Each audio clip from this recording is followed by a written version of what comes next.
2011 devrait être une année de stabilité fiscale locale. Donc pas d'augmentation d'impôts et pas d'augmentation de la taxe d'enlèvement des ordures ménagères.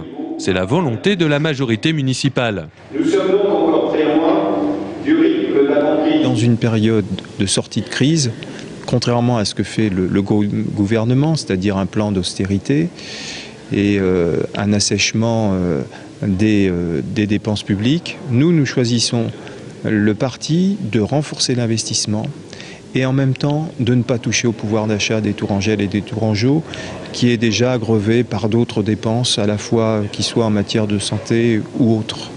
La dotation globale de fonctionnement de l'État vers la ville a, elle, baissé de 900 000 €, mais la majorité municipale veut maintenir ses investissements à hauteur de 28,1 millions d'euros pour 2011 et soutenir l'action sociale.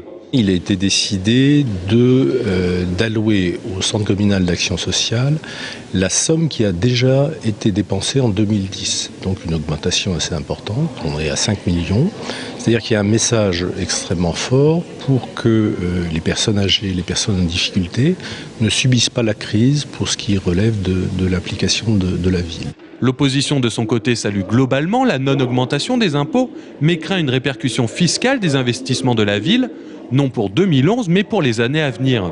Si le taux des impôts locaux n'augmente pas pour 2011, il faut aussi rappeler qu'en 5 ans, l'augmentation de la taxe foncière a été de plus de 20%.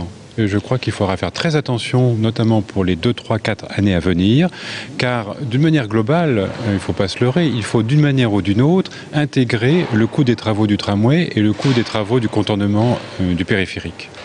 Donc, moi je pose la question, comment le maire fera-t-il pour les prochaines années? Je pense qu'inévitablement, les impôts risquent d'augmenter de manière importante.